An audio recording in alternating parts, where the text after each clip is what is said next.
So ముందుగా అందరికీ నమస్కారం. సో ఈరోజు మనం ఏం మాట్లాడదాం అంటే స్టాక్ మార్కెట్ గురించి మాట్లాడదాం. ఈరోజు వచ్చేసి నిఫ్టీ 50 25,117.50 దగ్గర మార్నింగ్ మార్కెట్ స్టార్ట్ అయింది కదా 9:15కి. అప్పుడు అక్కడ ట్రేడ్ అయ్యకుంటూ వచ్చింది. అలాగే afternoon market and closing market అప్పుడు the Nifty has 100 points above and 100 points down అనేది మనకి red candle and blue candle, red candle and green candle అనేది ఫామ్ అవ్వడం జరిగింది. సో మనకి క్లోజింగ్ మార్కెట్ 3:30 కదా, ప్రీ క్లోజ్ మార్కెట్ 3:15 దగ్గరికి వచ్చేసరికి మళ్ళీ మార్కెట్ అగైన్ ఎక్కడ స్టార్ట్ అయిందో అక్కడికి రావడం మొదలు పెట్టింది. ఈ స్లైడింగ్స్ అంతా అయిపోయినాక అగైన్ మళ్ళీ నిఫ్టీ 50 అనేది 25,103 రూపీస్ పాయింట్ 50 పైసా దగ్గర మనకు అనేది క్లోజ్ అయిపోయింది.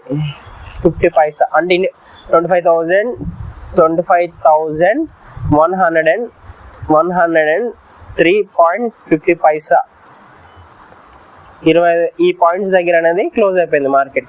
అలాగే సెన్సెక్స్ చూసుకుంటే అగైన్ స్టార్టింగ్ 9:15 మార్కెట్ మొదలైనప్పుడు సెన్సెక్స్ వచ్చేసి 42,412 పాయింట్స్ దగ్గర స్టార్ట్ అయిపోయింది. అండ్ ఇది కూడా same afternoon market and pre close మార్కెట్కి వచ్చేసరికి సెన్సెక్స్ ఆల్సో సేమ్ అగైన్ మనకి స్లైడింగ్స్ అంతా స్లైడింగ్ చేసుకుంటూ అప్ అండ్ డౌన్స్ అవ్వకుంటూ వచ్చేసి అగైన్ 40 అది 25,000 నిఫ్టీ 50. సెన్సెక్స్ వచ్చేసి 42,444.75 పాయింట్స్ దగ్గర అనేది మనకి ఎండ్ అయిపోయింది. సో మనం ఓవరాల్గా చూసుకుంటే no change in the Nifty and Sensex but no loss. So ఈ market up and downs and ఈ మార్కెట్ పాయింట్స్ అనేది మనకి గ్రీన్లో ఉన్నది కదా, అంటే నో లాస్, పాయింట్స్ ఏమి లాస్ అవ్వకుండా గ్రీన్లో ట్రేడ్ అవుతుంది కదా.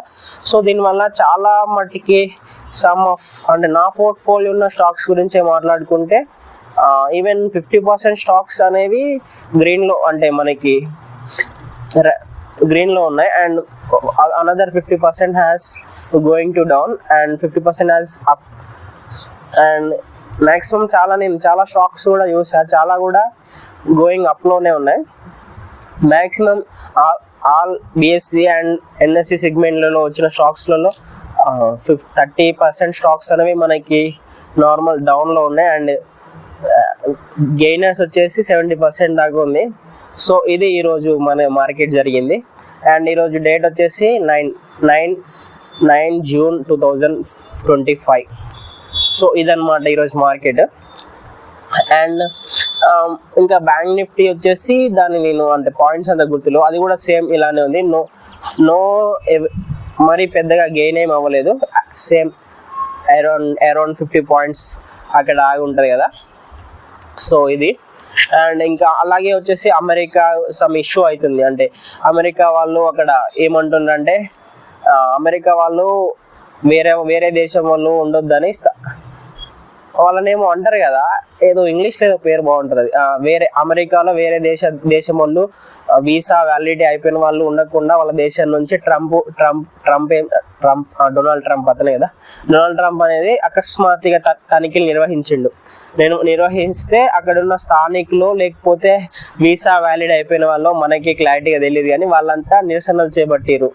అండ్ ఉక్రెయిన్ రష్యా వార్ మళ్ళీ స్టార్ట్ అయిందని చెప్పొచ్చు. అండ్ అది ఈ రెండు పాయింట్స్ కూడా మన మార్కెట్ పైన పెద్దగా ప్రభావం అయితే చూపలేదు. మన నిఫ్టీ అనేది దూసుకుపోయింది, అలాగే సెన్సెక్స్ కూడా దూసుకెళ్ళిపోయింది. నేను అనుకున్నా మళ్ళీ ఇదేంట్రా బాబు, మొన్నటిదాకా నిశ్శబ్దంగా ఉండి మళ్ళీ ఏంటి రచ్చ, మళ్ళీ మార్కెట్ డౌన్ అయిపోయిద్దేమో, దీనిపైన ప్రభావం పడిద్దేమో అనుకున్నా. But no impact in our Indian stock market. It is good for investors. And ఇది రోజు మార్కెట్. మీరేమనుకున్నారు అండి, అది మీరేమనుకున్నారు, దాని ప్రభావం పడుతుంది అనుకున్నారా, పడదనుకున్నారా, పడకపోవడానికి కారణాలు ఏంటో మీకు తెలిస్తే కామెంట్ చేయండి. అండ్ ఇంకోటి ఏంటంటే నెక్స్ట్ వీడియోలో మనం ఏం చెప్పుకుందామంటే అసలు స్టాక్ మార్కెట్ రిస్క్యా అన్రిస్క్యా, వస్తే ఏం చేయాలి, how to gain more money in few days. ఈ వీడియోని నెక్స్ట్ వీడియోలో చెప్పుకుందాం. సో అప్పటి వరకు మన ఛానల్ అయితే చూస్తూనే ఉండండి. అండ్ వీడియో నచ్చితే షేర్, నచ్చకపోతే లైక్. తర్వాత వీడియో కోసం చూస్తూనే ఉండండి మన ఛానల్ని. Stay on.